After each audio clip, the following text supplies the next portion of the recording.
Good afternoon, everyone.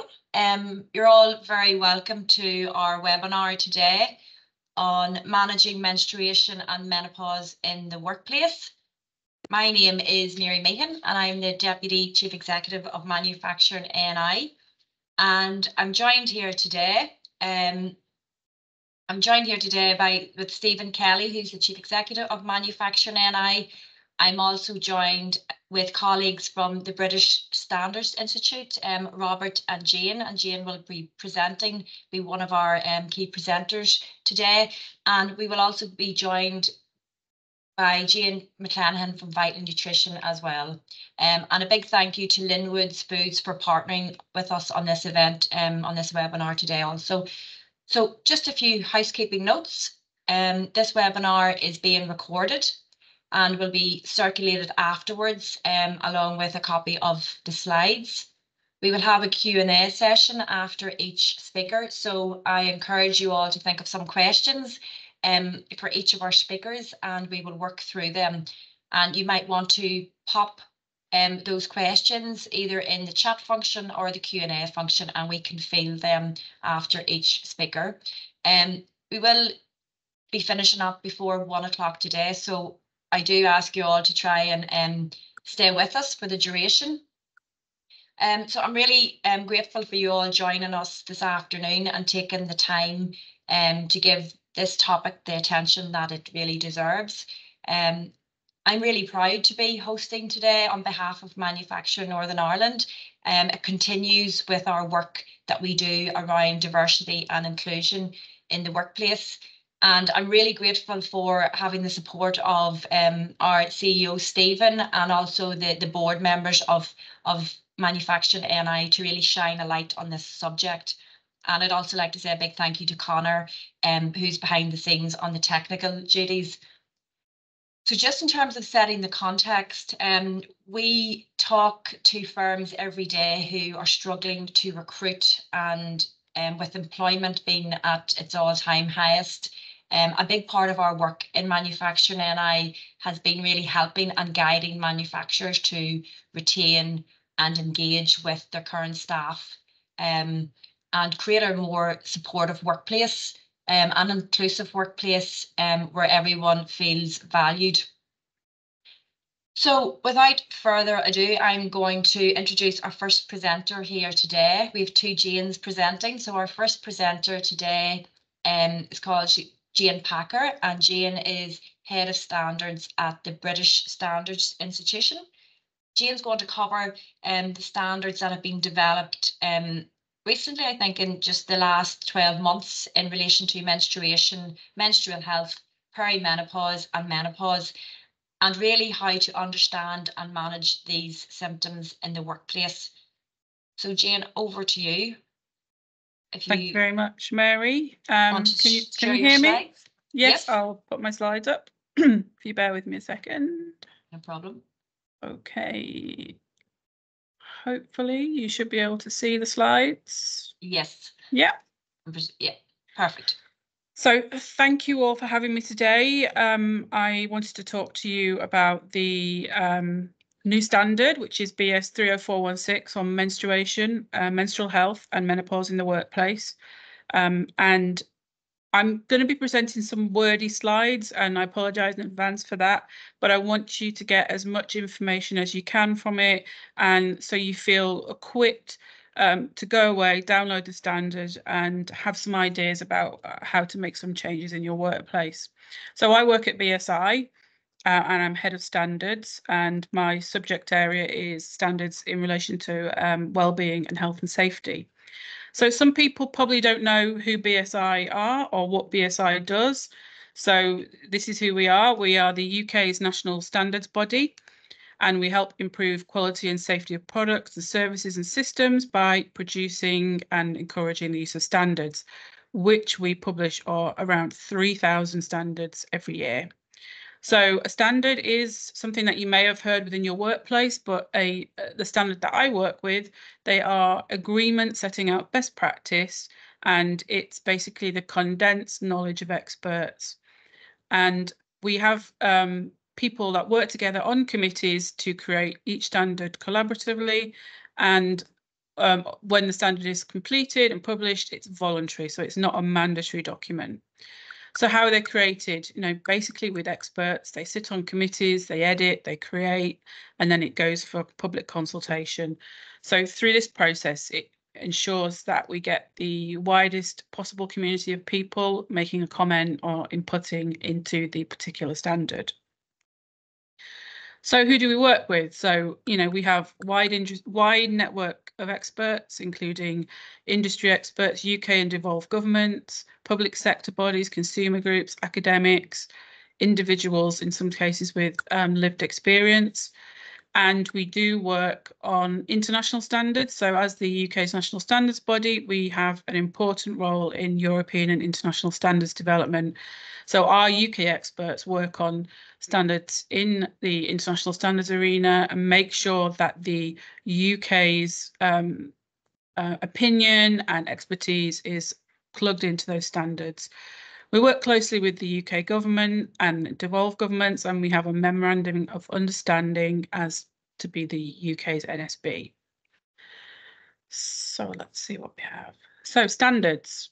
You probably don't know that there's standards all around us being used all the time. They're involved in virtually every aspect of modern life. Some of the images on the front here, you know, in oil and gas, in fire safety, AI, net zero, in detection dogs, in menopause. There is a standard underpinning lots of these things, and they set the frameworks for life, measures for health and safety, and act as an intervention to accelerate enterprise. So some of the standards around net zero and menopause are relatively new, and there have been standards in existence for years for things like plug sockets and fire extinguishers. You may all know about safety standards. You may see kite marks on windows, and some of these things you will see quite a lot in your daily life and not realise. So this diagram here basically illustrates how the standards are involved in your daily life. I'm not going to go through each one on these slides, but you know, I just noticed earlier the one on doing the laundry. There's a standard for liquid laundry packets. There's a standard for securing email messages. There's a standard for making tea. So as you can see from this diagram, it quite nicely illustrates standards are all around us and they're being used all the time. So this particular standard we're talking about today is BS 30416. Standards always have a number and a name. Sometimes the number and the name is very long, so sometimes we either call it just by the number, or in this case, sometimes we call it the menopause standard, but it really is about menopause and menstruation. So this topic, as you probably realise, is not openly discussed in the workplace, and it can make it very difficult for employees to understand and be able to manage their symptoms. Often people are managing their symptoms privately and they don't need workplace support. But, you know, organisations can provide support and make adjustments to make it more comfortable and supportive for employees.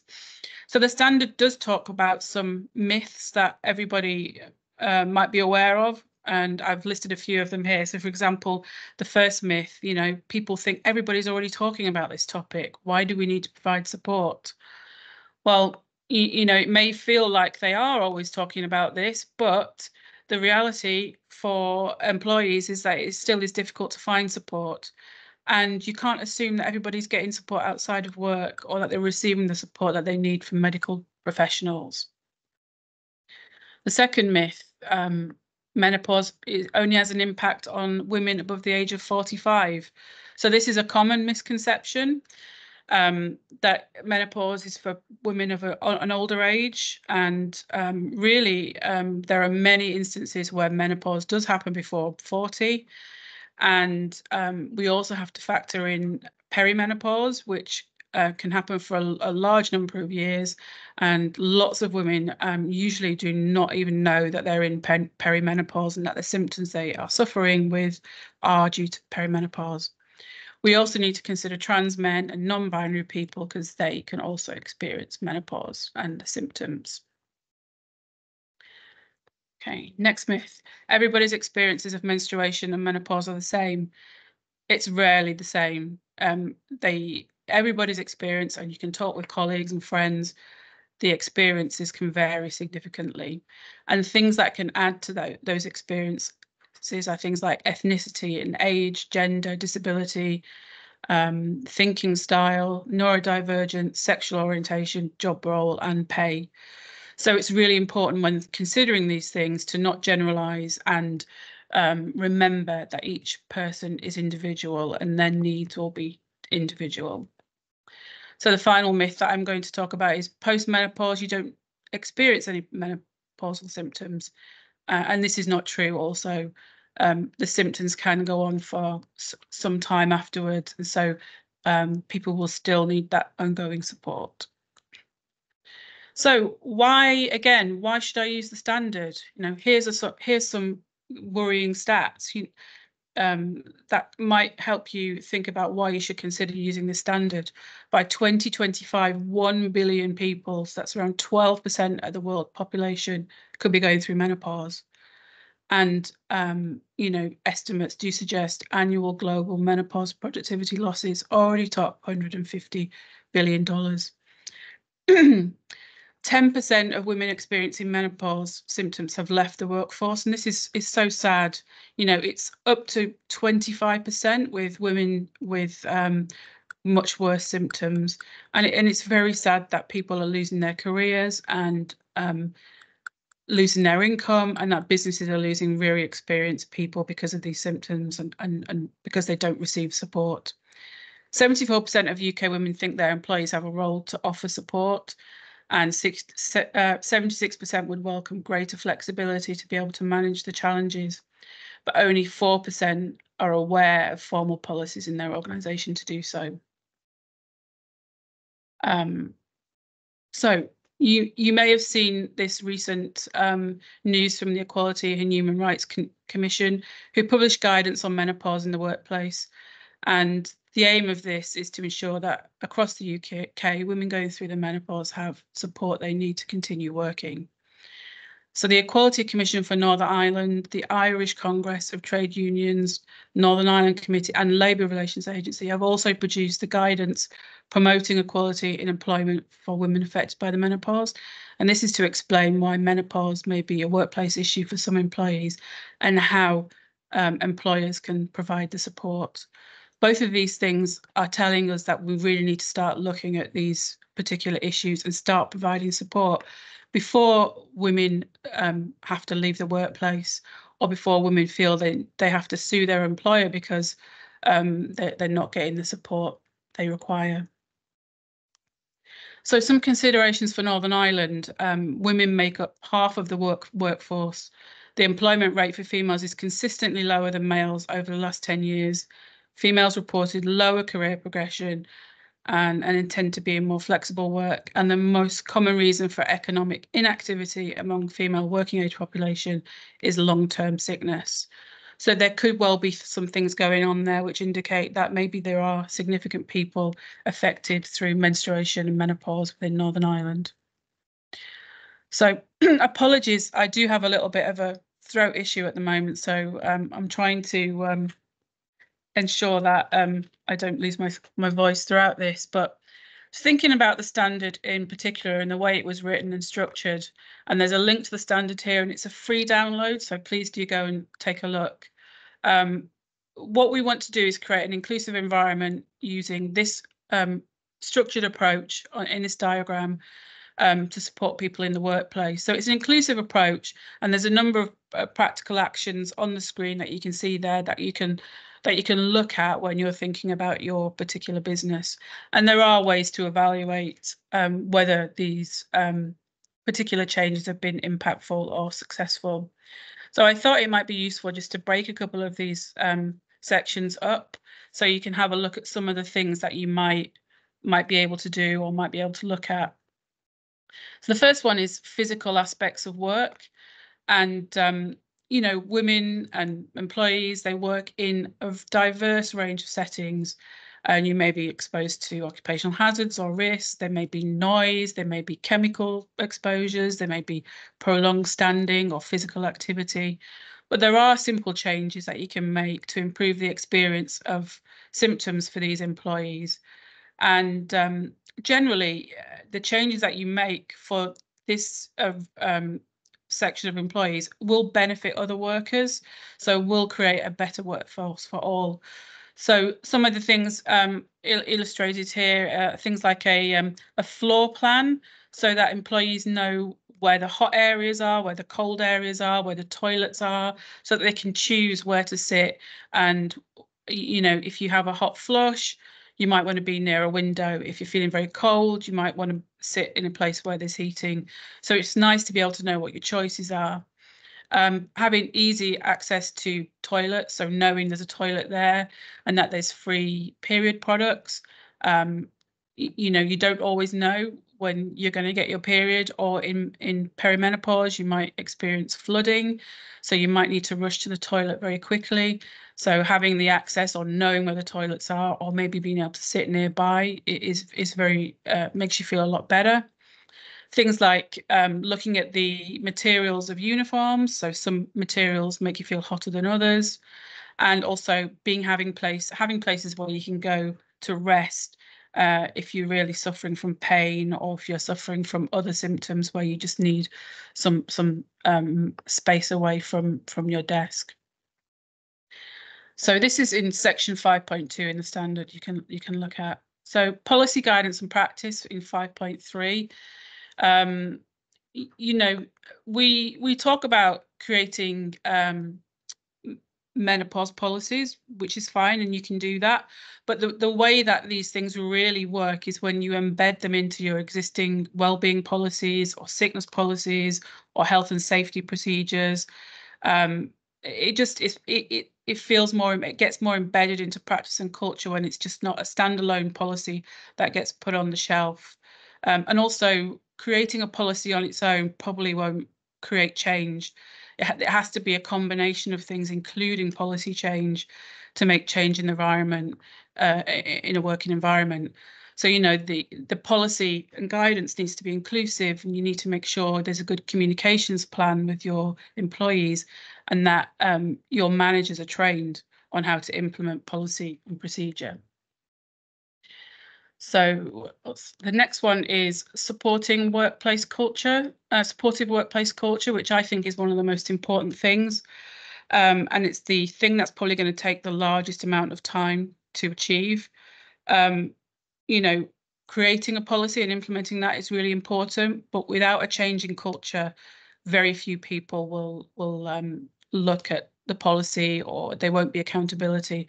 So this part of the standard talks about leadership accountability, creating access for employees to various resources, providing supportive team environments, educating on the symptoms of menopause, encouraging staff to speak up, thinking about training for managers, and then possibly support groups and menopause champions.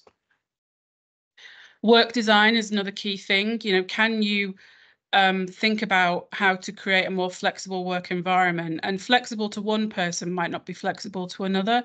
So you have to speak to the employee really, and ask them what would support them, because there are many different ways to provide flexibility, including compressed hours, home working, flexible start and stop times, and also encouraging better breaks, so people can get adequate rest. Role adjustments is another thing that's important to look at, and the standard does have some example roles and what some of the adjustments could be. So, for example, in very physical roles, you might want to look at the time spent wearing PPE, different types of uniforms, allowing sufficient breaks, the way schedules are created, and implementing later start times, avoiding night shifts, of various different things like that. So there are ways to look at role adjustments. Just to share with you this is also something we published last year, end of last year, and it's a little book of menstruation, menstrual health and menopause, and it's a very smaller version of the standard. It's a simpler version, and maybe sometimes you might want to start in simple or small and building up to the standard. And the link to this is here. It's free again, but it does have a case study in there, which is sometimes quite helpful but it's based around these 6 easy steps that you should consider. And it's very similar to the standard. You know, again, it's talking about education and taboos, the practical aspects of work, policy guidance, a supportive work culture, look how the work is designed, and factoring in inclusivity in each part of it. So we have done a number of case studies over the past year, and this is one that we did with Virgin Media O2. They wanted to promote discussion around menstruation, menstrual health and menopause to create a more supportive environment for their employees. They were already doing quite a lot in their organisation to support menopausal health, but they really wanted a formalised structure in place. So they adopted this particular standard, and they felt that it empowered their employees and built trust in their processes. And some of the things that they did was a analysis to determine where the guidance had already been met and where the gaps were, looking at relevant policies to evaluate and adjust the language, encouraging open conversations about menstrual health and menopausal health. And then they use the standard to build business cases for training for manager, HR, and union reps. So here are a couple of quotes from the people that we work with at Virgin Media, and they felt that the standard provides a level of credibility and authority when supporting individuals, and that the standard changes the conversation, moving our activity from ambition to action. So I realise I'm going through these really quickly because there's a lot of slides, but I understand you may be overwhelmed when you pick up the standard because there's lots of information in there. But my recommendation would be download the standard. It's free. Here's the link again. Go to the Annex C in the standard and undertake an internal review using this checklist here. You can look at what you're already doing, what you need to do. It enables you to look at the gaps, and then you can assess what actions to take and when, and create a plan of implementation. Some more information, myself and Robert, who's the Government Engagement Manager for Northern Ireland. We've engaged with quite a few organisations already listed here, and we'll continue to engage with organisations that are interested in downloading the standard and implementing it. We would love to do a case study with an organisation in Northern Ireland, and we can showcase the organisation and what it's doing to support its employees. This standard has been downloaded in nearly 100 countries already, and we're currently developing it into an international standard. So there's a webinar on the screen there that you can attend if you're interested on menstrual equity, and BSI also does some e-training here, where if you don't want to read the standard, you could just maybe start booking into the e-training. It's very short. But yes, I know I've gone through those really quickly, but I felt that we might run out of time if I didn't speak quickly, but happy to answer any questions. Great, thanks, Jane. And look, I know we've lots of diverse companies on here today. I know we've a lot of HR managers and company directors. So hopefully, you know, if you do feel that this is an opportunity to take forward in terms of profiling your organisation as a case study, then you can get in contact with myself directly in the first instance, and we can pass any of those recommendations then over to Jane. So Jane, thanks so much. We'd love to do that. Sorry for interrupting. Yeah, we really would love to do that. That's great. We're really keen to work more closely with yourselves. I don't see any questions, but you did mention, you know, those statistics are quite alarming in terms of, you know, not just the productivity losses. You mentioned it's up to 150 billion by 2025. You also mentioned that 10% of women have left the workplace. There would also, I recently read a CIPD survey where it said that more than 1 in 4 women with menopause symptoms also felt that they couldn't progress in their career as well. So it's really hampering that career progression or having a negative impact on career progression. I suppose in terms of accountability, and I know you mentioned leadership accountability as well, but who in the workplace, I suppose, needs to drive this? bearing in mind that we have companies from different sizes, you know, we might have micro companies, SMEs, or larger companies.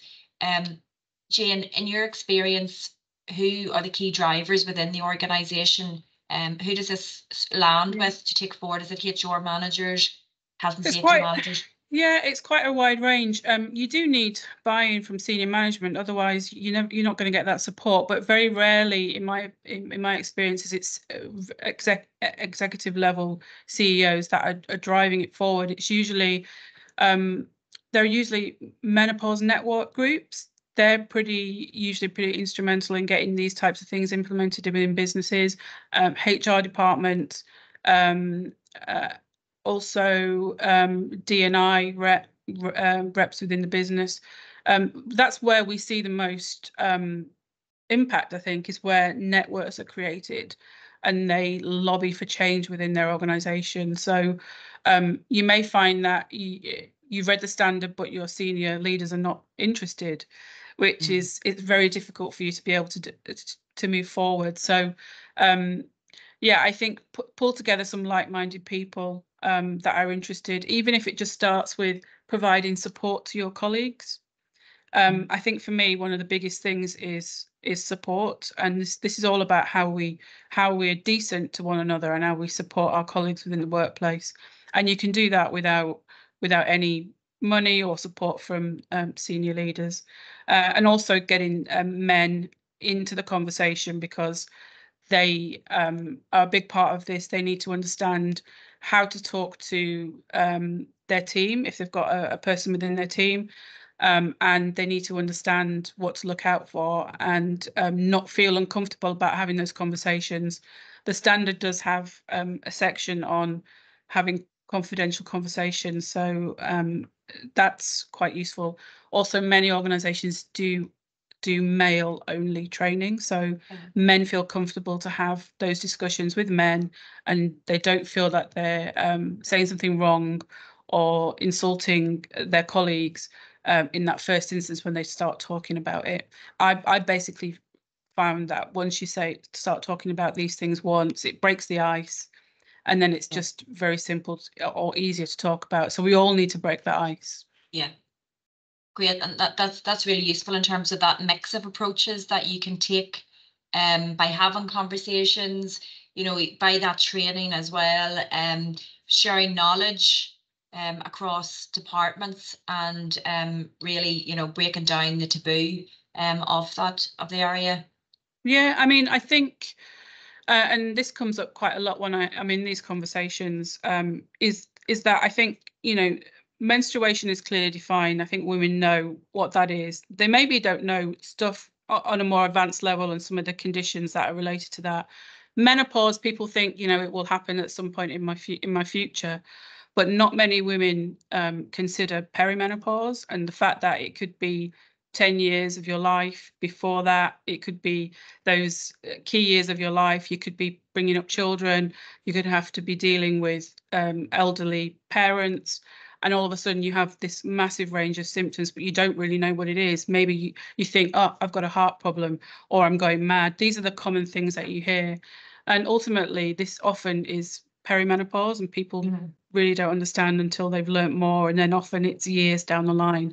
So I think if we can educate people about this, even if that's the least we do with the standard or with what we do in the workplace, then having people better educated about that, I think would be a massive support. I see Stephen. Yeah, Stephen has just go for it. Yeah, thank you. Excuse me. Thank you, Jane. Well, first thing's a comment, which is I think it's amazing that BSI have actually developed a standard for this, because that process of using standards right across manufacturing is very common in terms of their products, very common in terms of the processes and systems. So actually taking that systemized approach to this is enormously helpful, and it's been offered by BSI, which is globally renowned for this stuff, so we know the quality is going to be there. So the first thing is a thanks for doing that, because this is an enormously difficult area for employers to try to navigate. Yeah, I agree. Second thing is, I'm a middle-aged man, sadly, 52 years of age, and it's very noticeable that most of the people, if not all of the people who are participants in this call, are females. What do we need to do to kind of move this away from this is just a problem for females in the workplace? This is just a problem for the HR people within the workplace. How do we change that culture so that middle-aged men like myself and others actually recognize that cultural change is required in the workplace if we wish to be employers of choice into the future? I think you just have to, it has to be spoken about all the time. You know, you have to, I noticed when I first spoke about it at my company, you know, it was very nerve-wracking for me to speak in front of 60, 70 people, talking about periods and all sorts of things that I imagine other people were wincing about when I was saying it. And I probably went bright red, and then it was over. And then it breaks the ice. And I think it's just about that. You normalize it within your conversations, so it's at a level where you. I'm not saying it's the same as talking, same as it is. It's like flu, but it's like talking about you've got flu or a cold, just so it's not seen as a taboo, or so it's not seen like you will get repercussions in the workplace because you've admitted that this is happening. It's the same with mental health for men, which is men don't like to talk about that because we're all scared about showing any of our weaknesses, and we're worried about what people will think if we, for a minute, show that we might have what is perceived to be a weakness. So for me, you know, I've always tried to be very supportive with my team and like to get to know them and care about them and show them that I care. And I think we just need to create more caring work environments. And that does, unfortunately, you know, it also has to come from the top. So you can get a champion on the board or a champion in senior management to make sure that it weaves its way through the business. You can do training for men as well to make sure men are on board. Creating support groups. There's things called menopause cafes. It's just a support group where you can go and have these conversations about what's happening and how you're feeling. But men are also welcome to that. And I think a lot of men are really crying out for more information because they may be feeling things at home with their wives or their mum or their sister, and they really need support in their home life as well. So I think men will be crying out for information on this as well. It's important that it can be talked about during the workplace. Many females may not have that support at home, so having that support in the workplace where they spend most of their time is so important. And Jane, just maybe a final question before we move on. Is this something then that needs to be done as part of the onboarding process? Is this a policy that needs to go into the induction booklet, or I'm guessing probably better placed there than a health and safety manual or a health and safety booklet? Where normally will this policy be placed? I think people have different approaches. So some people like have a staff wellbeing policy, and it's part of that. Some people have standalone menopause policies, and they do these things on onboarding, or they just run sessions through the diversity and inclusion networks, regular sessions on them. So I think it really depends on how your organisation is set up and what you already have in place. But I think embedding it in within your existing well-being and health and safety policies helps, because they already exist, and you don't have to create yet another thing that someone has to comply with. So I think just being aware that you know, you don't have to go down one route. You can go down whichever route suits your organisation. And if you look at the standard, you don't have to implement all of it.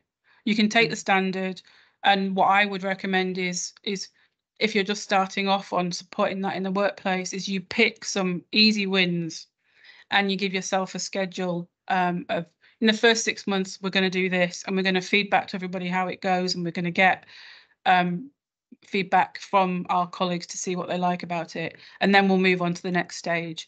Because if you try to bite off more than you can chew, you might feel a bit disheartened. So I really do think you should look at what's on offer in the standard, pick some things that will suit your business. If that includes creating a policy, then create a policy. It might not even need that. But I think just like a pick and mix almost. Pick what you need and try things out. Keep the communication channels open and consult with employees. Jane, listen, thank you so much for that. We're just going to, in the interest of time, that was so useful. We're going to move on. And I want to introduce our next presenter today, Jane McClenaghan, who's the owner and founder of Vital Nutrition. Jane does a lot of collaboration work with Linwood Health Foods, and she's over 20 years experience in this field. Jane can work directly with companies supporting workplaces, prioritising their health and well-being for staff, and she can also offer business a complete range of workplace well-being solutions that can help support staff. So Jane, I'm going to hand over to you. Lovely to Thank you, Mary. you. Lovely, thank you. Perfect. So hopefully everybody can see and hear me okay. We've got a double header here with Janes. Too many Janes in the room today, isn't there? So I thought that I was listening to what Jane was saying, and I think it's so important that we are now talking so much more about menopause in the workplace. And also thank you to Stephen for being that middle-aged man who is kind of discussing it and bringing it to attention as well. So as Mary said, I do a lot of work with Linwoods, and I am here on their behalf today, really, to talk to you about nutrition at menopause. So I'm going to just run through some ideas around signs and symptoms of perimenopause, what that even means, and then I'm going to talk to you about diet and lifestyle and how that can impact women at menopause. And then we'll talk about how you can weave some of these things into your workplace. So we've got loads to cover, but there's obviously the chat box. So please, as we go along, use the chat box, and I'm going to be keeping an eye on that. So if you've got questions, pop them in there. And thank you, Connor, for sharing my screen. Okay, so what is happening? What happens to a woman at menopause? Well, the first thing to understand is that menopause really is defined as what the day that is exactly 1 year from a woman's final period. So we throw the word menopause around a lot, but actually, as Jane said, it can be for very many women. They can notice signs and symptoms, changes in their bodies, changes in their mood, changes in mental, physical, and emotional well-being up to 10 years before their periods actually stop. So it's that phase of life for so many women that is when it makes a difference to your health and well-being. So what actually happens is that women are not ovulating at every cycle at perimenopause. And that means that we have lower levels of progesterone. And I talk sometimes about progesterone as being your girl's best friend. So progesterone keeps us calm, it helps us to feel grounded, and it helps with sleep. So that's why lots of women would find that their mental health, their emotional health changes. So they might notice more irritability or more of a feeling of overwhelm, less able to cope with things that they took in their stride previously, or less resistance to stress or resilience to stress. The other thing that happens then at perimenopause is that estrogen levels can go sky high and kind of ground level. So the estrogen levels are fluctuating a lot. And Jane mentioned about things like providing period products and making sure that you've got the plan, the office plans, that people know where the toilets are and things like that. And she talked about things like flooding, which can happen at perimenopause. And of course we think about, so that means really, really heavy periods. But we tend to think, oh, sure, menopause means that your periods stop. But we're thinking about those women in the run-up to menopause. And I think that's really important, a really important thing to remember. There are so many symptoms of menopause. And I think the way that I want to describe this to you is, imagine that those hormones that I talked to you about, the progesterone and the estrogen, affect every single cell in our body. So when our hormones start to change, women can experience symptoms from head to toe. So things like changes in mental health, things like more headaches, things like a lot of migraines. Lots of women would suffer from migraines at headaches or at menopause, as well as headaches. Things like joint pain, muscular pain, fatigue. So it's not just about hot flushes, which is that kind of, I suppose, the typical example, or the typical way that we would view women at menopause. There's so much more to it, and up to 50% of women can experience joint pain. So if you've got women in your business who are doing a very practical, hands-on job, taking these things into account is important, and knowing what some of those symptoms of perimenopause are and getting an understanding of it. Okay, so these are just some examples of the changes that can happen. And as I say, it's not just about hot flushes. The other thing I would say is that different women have different experiences. So some women sail through perimenopause and menopause without too many issues, really. And for other women, it can be absolutely life-changing. I work lots with women who are at both ends of the spectrum. And, we know a lot more now about HRT and the benefits of that, but also our diet and lifestyle is absolutely vitally important to consider at this age and stage of life. One other thing I just wanted to mention is that many women experience an early menopause. So while we generally are talking about women in their 40s, 50s at perimenopause, I think making that generalization can exclude a lot of women. So early menopause can happen for reasons like medical reasons, or hysterectomy, for example, side effects of medication, and other medical reasons. So it's important to bear that in mind, that it's not just women in their 40s and 50s. You may have women in your workplace who are experiencing an early menopause as well.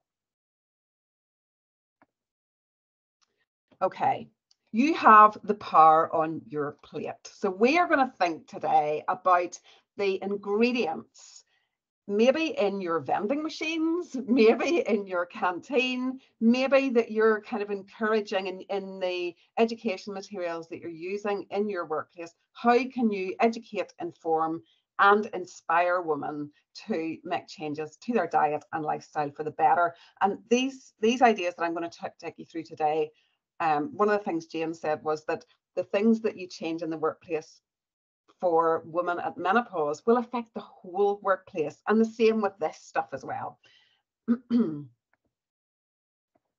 Okay, so really importantly, when I talk to any group, when I go into any workplace or talk to any community group about changing their diet, their lifestyle, it's about taking the overwhelm out of it. We already have a lot on our plate. We're already spinning lots of things. And women at menopause can be, we talk about that sandwich generation. So for lots of women, they are caring for young children or teenagers, and they also may have caring responsibilities for older relatives as well. So there's lots of things going on, as well as busy work and trying to juggle everything that life throws at us. So change one thing at a time. Never make your diet or your nutrition another thing on your to-do list. Make it something that's going to empower and strengthen your well-being as much as possible.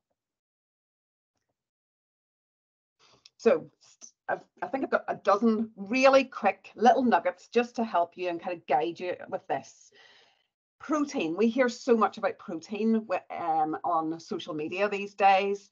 And for women at perimenopause, it is vitally important.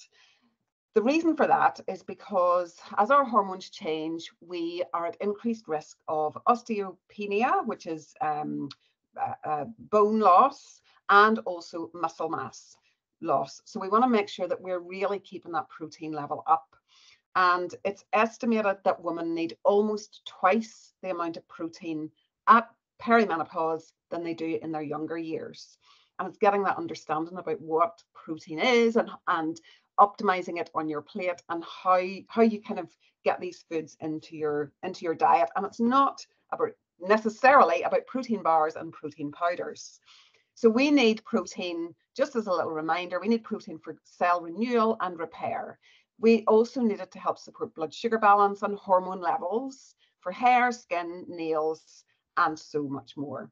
And if we can have a little bit more protein on our plate, it helps with things like our energy, helps to reduce that mid-afternoon energy slump, which could help so many of us, and makes us feel fuller for longer.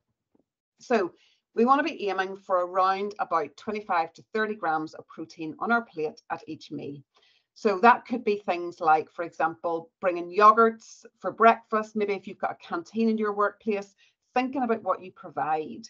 Linwoods will provide workplaces with samples of their seeds. They have got a lovely product called McClenaghan. They have a whole range of products. They also have some overnight oats, which have got the chia seeds and flax seeds in there. So perhaps working with local companies like Linwoods to bring some of these products into your workplace.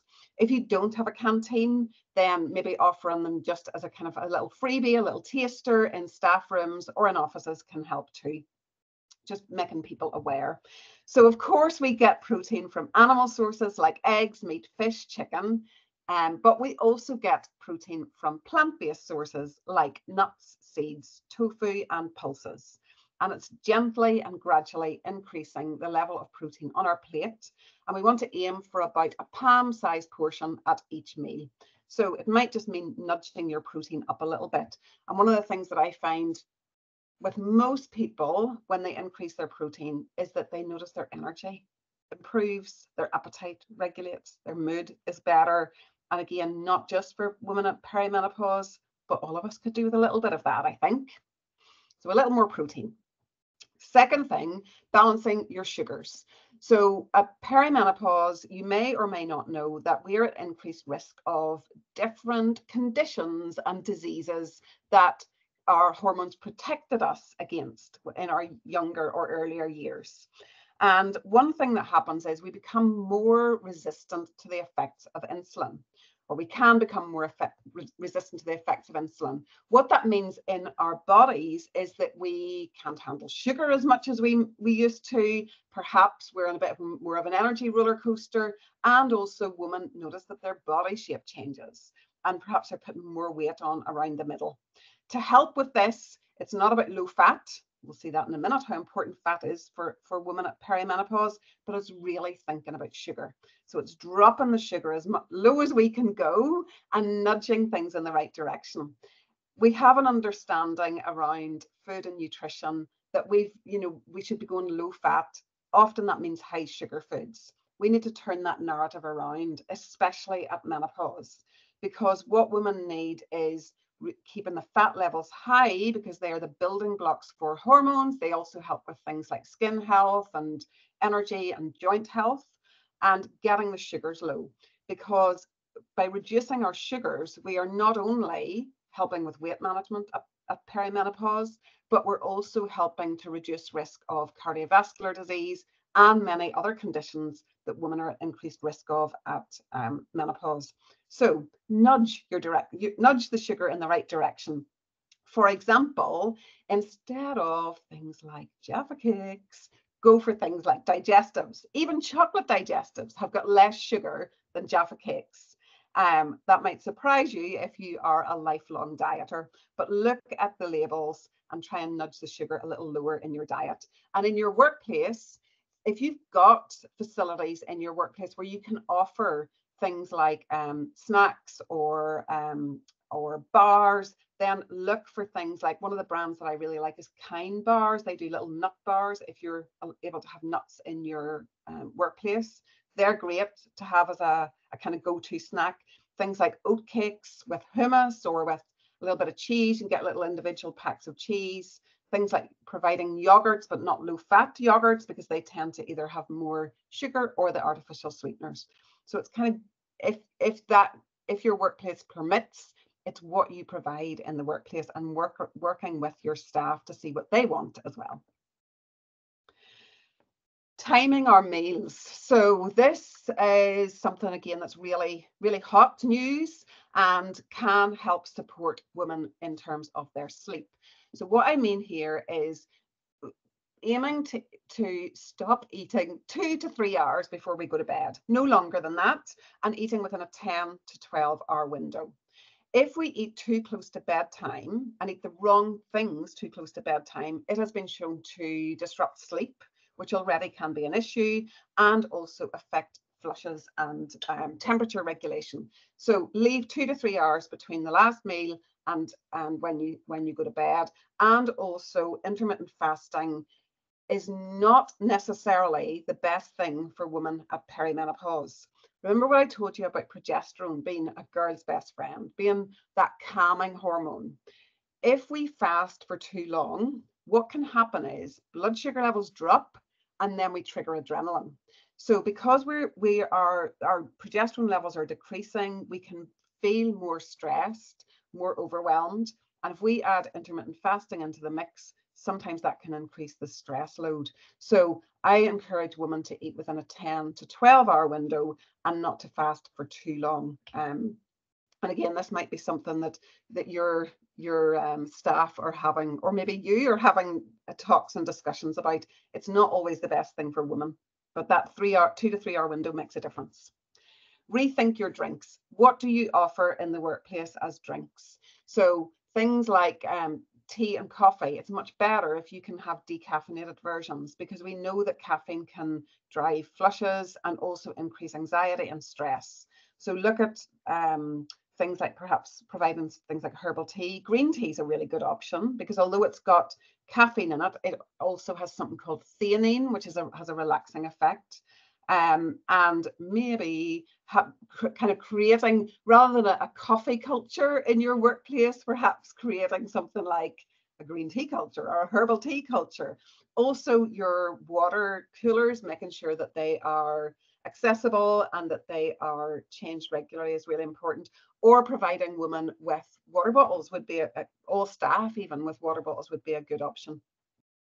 Of course, alcohol, I'm sure that there's not alcohol in too many workplaces, but we do know that women's tolerance of alcohol can really reduce. And that's one of the reasons for that is, again, these changes in hormones. Okay, so healthy fats. I talked to you a little bit about sugar, and now I want to discuss the fat side of things. So these healthy fats, these omega-3 fats, are super important for us at perimenopause, because one of the things that happens when our estrogen levels start to fluctuate is that we get more joint pain, more headaches, more brain fog, etc.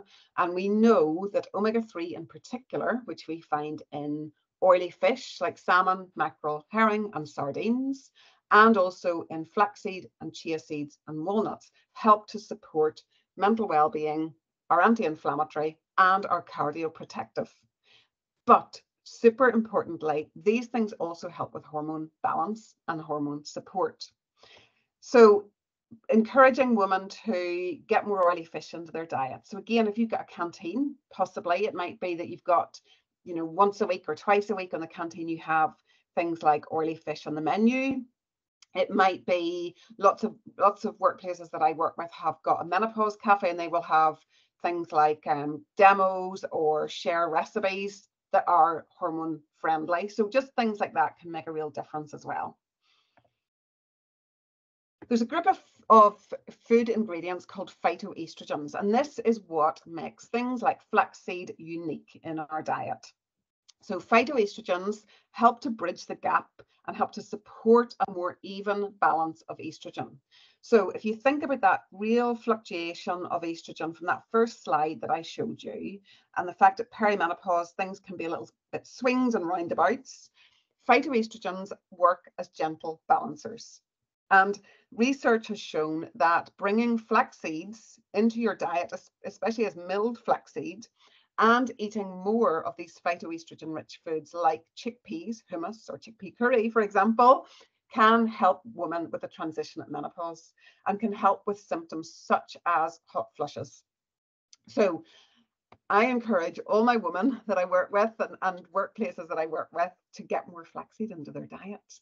And this product that's on the screen now, McClenaghan, has been specially designed or developed by Linwoods to have higher levels of these lignans, which are those gentle hormone balancers. The other benefits of these products is they also contain things like calcium and magnesium, which help support bone density. you may have a workplace where you have a lot of chemicals or a lot of what would be known as endocrine disruptors in the environment. Just thinking about kind of the manufacturing side of things, depending on what you are manufacturing. And some of these can affect female hormone balance. It's being aware of these, and it's not about cutting these things totally out of our environment, because that's impossible, but it's reducing our exposure to these as much as possible. So what these endocrine disruptors do is they get plugged into estrogen receptors, and they can affect female hormone balance. So it's sort of really thinking again about the balance and our exposure to these as much as possible. Not always practical, but as much as we can.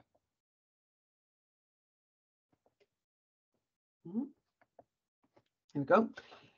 So one of the ways that we can do that is look at supporting our liver function.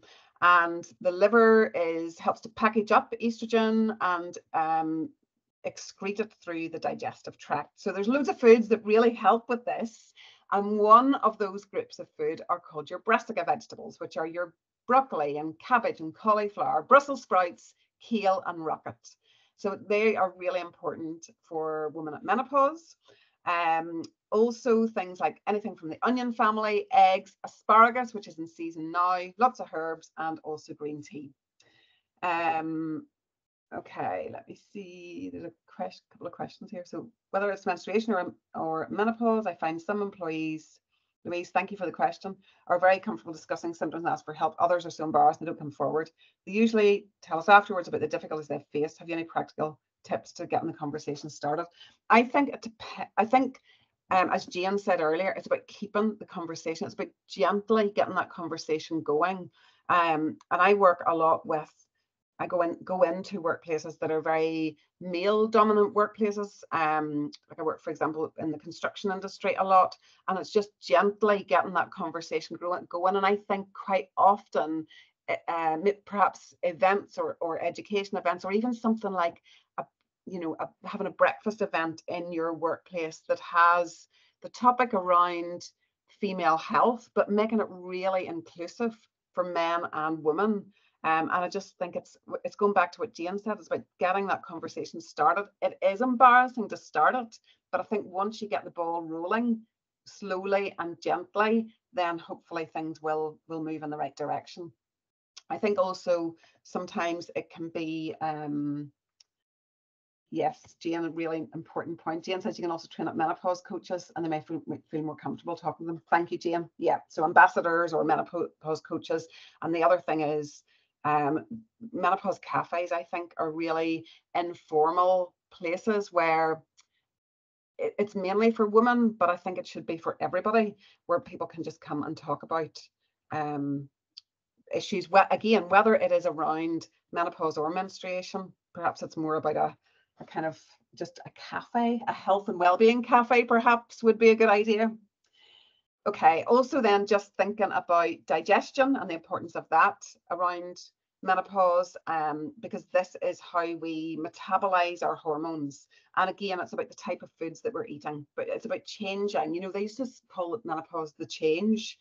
And the way that I look at it is it's a brilliant opportunity for women to think about changing little things in their diet and their lifestyle, and empowering women to look at what their habits are, look at what they're already doing, and how they can improve that ever so slightly to make themselves feel better.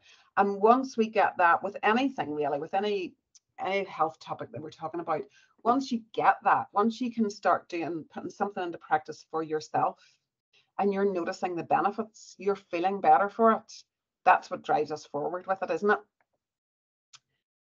it? Okay, no problem, Neve. So sometimes women want to take supplements. I think the only thing I would say about this is, they may talk to you about this, they may be talking to each other about this, and the one thing I would say is just be really careful about drug nutrient interactions. There's lots of herbs that are available for hormone balance, whether it's for PMS or whether it's for perimenopause, but some of those can interact with HRT and other medications. So I think that's just really important to bear that in mind. Okay. Ooh. So rest and relaxation, thinking about going back to that progesterone, thinking about the feeling of overwhelm and stress, and it's about how we manage that in the workplace. So it's perhaps a lot of the workplaces that I work with will have things like relaxation areas. And I was in a workplace really recently, and their relaxation area was it was a big open plan office, and they had just made a little corner of that office where they had put 2 comfy seats that they got in IKEA, and they had a bookshelf with all different sorts of things in it, and just a few, and I think there was a kettle in there too, but it was just a little quiet zone where people could just go and take 5 minutes out, things like that. It doesn't have to be complicated. Also encouraging being outside as much as possible. So maybe creating a culture in your workplace where you have things like walking meetings. That makes a difference. Encouraging things like movement and exercise. If you have got facilities at work, fantastic. If you don't, then it's perhaps teaming up with local providers, maybe to offer staff discounts on things like this. Exercise is super important, and it's also changing the type of exercise that we do. So it's more strength exercise is important at this age and stage of life, and balancing it all out. And then, I was just thinking about, in terms of the workplace, the most important thing, I think, is being open and having a workplace that is, again, it goes back to what Jane was saying, having a workplace where it's okay to talk about these things. And that can take a long, long time to change that culture. By educating and about informing all staff. Jane talked about the menopause, or the uniform adjustments and the physical adjustments you can make in the workplace. Menopause cafes or health and wellbeing cafes are a great idea. Having your health champions and nutrition support. And again, it can be really simple things like providing stuff like herbal teas, or the milled flax seeds, or the porridge pots, or the overnight oats. It can be things like having recipe cards, and just simple things that people, not just women, but every member of staff can pick up, and maybe it'll just start a discussion at home around these things as well, which is important too. So thank you everyone for the opportunity. Thank you, Mary, for the opportunity to be here with you. And you can reach out to Linwoods and to me at Vital Nutrition if you have further questions. And also Linwoods will provide your workplace with samples. So please avail of that offer and that opportunity. That's great, Jane. Thank you so much. I mean, we're so lucky, for starters, to have such great food producers on our doorstep, and to have a company like Linwoods that are really leading the way in new food that can help alleviate these symptoms as well. So thanks so much as well to Linwoods. Is there a contact, Jane, in Linwoods that we can follow up with if companies are interested in getting the samples? Yes. Maybe we could circulate them, or yes, I'll send you through the link for that, Mary. And also I've got a handout that I've put together with Linwoods, and I'll send you that so that workplaces can distribute that if that's useful. That'd be great. We can follow up. We have an email list now from today's webinar generated. Look, you've went through everything in detail, and I'm just wondering if Stephen and Connor, my 2 colleagues, are going to cook a nice steak dinner for their other halves this evening for all that protein. I'll ask them now. We're going to have a meeting now later, so I'll probe them on that. But that was really informative. They've given so many different useful tips and advice there. We don't have any questions from that, because I know people maybe have to go off now.